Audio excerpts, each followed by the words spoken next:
प्यारे बच्चों, आज हम सभी सहानुभूति पर आधारित एक कहानी सुनेंगे।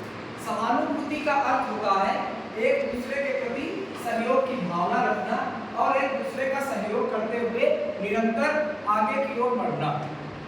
कहानी कुछ इस प्रकार है कि शहर से दूर एक छोटा सा गांव था। शहर और गांव के बीच में एक नदी गुजरती थी। उस नदी पर एक पतला और सकरा पुल बनाया गया था ताकि उस पुल को माध्यम बनाकर गांव के लोग शहर तक और शहर के लोग गांव तक आसानी से पहुंच सके। लेकिन वह पुल इतना सकरा था कि उससे एक बार में केवल एक ही व्यक्ति निकल सकता था। यदि सामने से कोई दूसरा व्यक्ति आ रहा होता था तो उसे पुल के दूसरे किनारे पर इंतजार करना पड़ता था।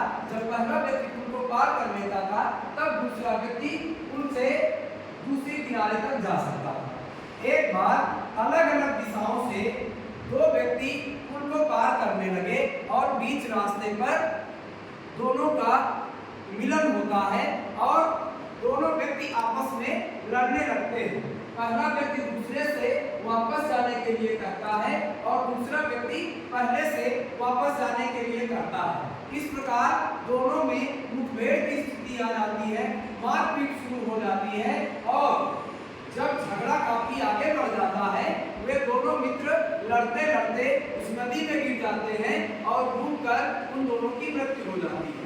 नदी पर नहा रहे लोग यह कहते हैं कि देखो, आज लोग एक दूसरे के प्रति सहयोग की भावना नहीं रखते हैं, सहानुभूति नहीं रखते हैं। यदि इन लोगों ने समझदारी से और सहानुभूति से काम लिया होता तो आज इन लोगों की जान बच जाती।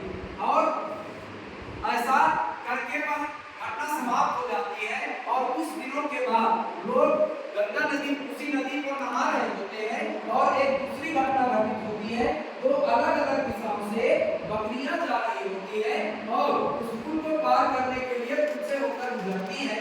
पुल के बीच पर पहुंचने में उन दोनों की मुलाकात होती है और दोनों एक दूसरे को खड़े होकर थोड़ी देर तक देखती रहती है और कुछ समय के बाद एक बकरी वहीं पर लेट जाती है और दूसरी बकरी उसके ऊपर धीरे धीरे पैर रखकर पुल को पार कर लेती है और दूसरी बकरी भी पुल को पार कर लेती है। तो वहां पर स्नान कर रहे लोगों ने जब इस घटना को देखा तब उन्होंने कहा कि सच में सहानुभूति और परस्पर एक दूसरे की सहयोग करने की भावना का होना अत्यंत आवश्यक है।